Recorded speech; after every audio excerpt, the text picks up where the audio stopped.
பத்திரிகையாளருக்கு தோன்றிற்று. பிறகு, தலையங்கம் எழுதத் தெரியுமா என்றார்கள்.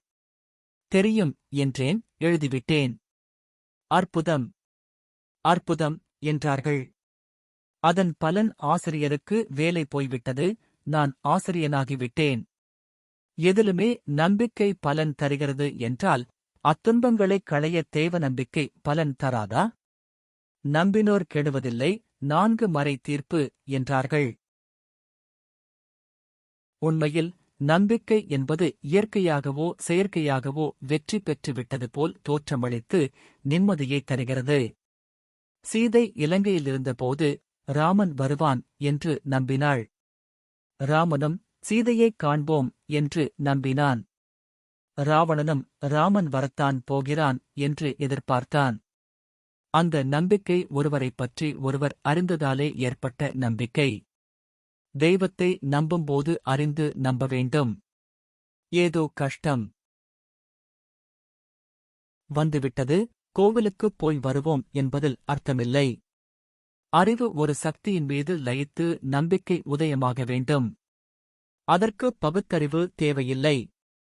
இந்த தெய்வம் நம்மை காப்பாற்றும் என்று உனக்கே தோன்றி, அந்த லயத்தில் நம்பிக்கை பிறக்க வேண்டும். உலகத்தில் பகுத்து அறிய வேண்டிய விஷயங்கள் சில உண்டு. அப்படியே ஏற்றுக்கொள்ள வேண்டிய சில விஷயங்கள் உண்டு. மனைவியின் உள்ளத்தை நீ பகுத்தறிய முயலலாம். உடலைப் பகுத்தறிய முயன்றால் அவள் அழகு தெரியாது. எலும்பும் சதையும்தான் தோன்றும். ஸ்தூலங்களைப் பகுத்தறிந்தால் அவை வெறும் கல்லும் செம்புமாகத் தோன்றும். அப்படியே ஏற்றுக்கொண்டால் அந்த சக்தி உன்னை ஆகர்ஷிக்கும். நம்பிக்கை கொண்டவர்களை அந்தச் சக்தி எப்படியும் ஒரு கட்டத்தில் வாழ வைக்கும். மனிதனின் பலவீனமான மனத்தை அறிந்துதான் இந்துக்கள் நம்பிக்கையோடு வழிபடுவதை வற்புறுத்தினார்கள். எத்தகைய துயரங்களிலிருந்தும் விடுபடுவதற்கு வழி சொன்னார்கள். ஒவ்வொரு சிருஷ்டியிலும் சிக்கல் இருக்கிறது என்பதை முதலில் உணர வேண்டும். அந்தச் சிக்கல்களிலிருந்து தன்னை விடுவித்துக் கொள்வதற்கே ஒவ்வொரு ஜீவனும் வாழ்க்கையை நடத்துகிறது. ஆகவே, பிரார்த்தனையே ஒரு யோகமாகவும் பயிற்சியாகவும் கொண்டு நம்பிக்கையை வளர்த்துக் கொண்டே வந்தால்,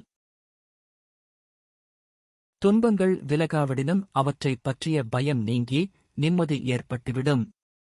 நெஞ்சுக்கு நிம்மதி, ஆண்டவன் சந்நிதி. சுபம். அடுத்த அத்தியாயத்தில் சந்திப்போம்.